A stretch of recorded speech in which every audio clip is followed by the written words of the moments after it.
After more than 7 years in the making, the results are final for the UTEP Centennial campaign, and the ceremony kicked off with a celebration. Go Miners! The school's fundraising goal was $200 million. The end result, $226 million. UTEP President Diana Natalicio announced the final number, backed by 150 students who were in attendance.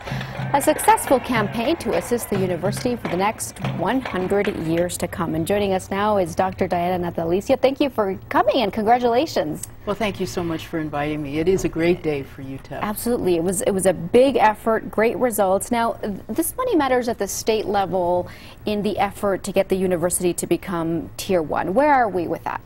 Well, we've made huge progress, and we're really up there with the top group of the emerging research universities in terms of our research productivity and just on a whole bunch of other metrics. So we think we're very, very close to the $100 million goal that we set for our research, and we've already exceeded our goal for doctoral degrees. So I think you could say we're there. Mm-hmm. And you were saying when you started the Centennial campaign, it was right in the beginning of the economic downturn, which makes it even more impressive that you more than reached your goal. Why is this money so important for the future of UTEP? Well, UTEP, like many public universities around the country, has seen its state appropriations decline dramatically over the past few years. And so when I became president 25 years ago plus, we were receiving about 70% of our total budget from the state. Today it's about 25%. So it's declined dramatically. And the only other source of funding that we have on a regular basis is tuition and fees for our educational programs. And so we have to turn to our students to ask them to pay more because the state is paying less.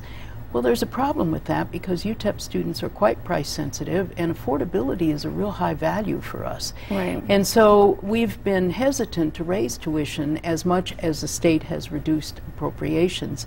As a result of that, there's a gap. And so we've used research as really the differentiator, and we've been able to grow those revenues quite a lot, and that's made the big difference on our campus. And speaking of state funding decreasing, the legislative session in full swing yesterday, the House approved its budget, which calls for a 3% increase in formula funding for all universities across the state. Is that what you were hoping for?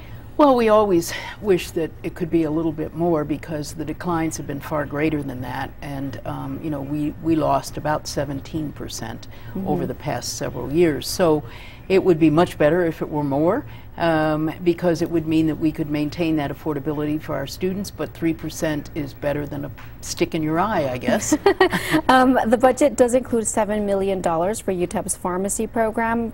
Good news? That is wonderful news. The pharmacy program is extremely important to healthcare in El Paso.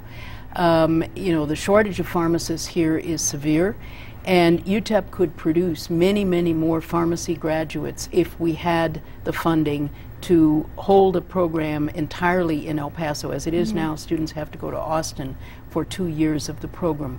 This reduces the number of students who can do it to about 12 a year.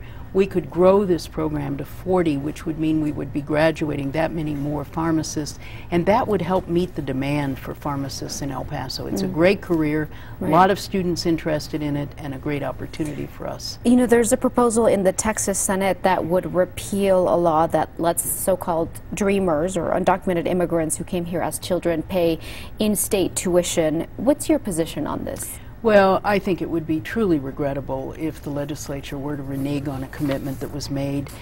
This commitment was made years and years ago, and our previous governor supported it, and even at risk in his own presidential campaign defended that. I think he was right about that. UTEP has about 130 Dreamers enrolled on our campus. It's a relatively small number, but these are talented young people who have completed their education through high school, and they've done very, very well. And to tell them to go home when their home is here is really not an obvious solution. And they are talent that will contribute to the economic competitiveness of this state, this community, and they ought to be given the opportunity to be educated. Okay, thank you so much, Dr. Natalicio, Thanks for a lot joining to us, you, and Maria. congratulations again. Thank you. Thank you so much. We'll be right back.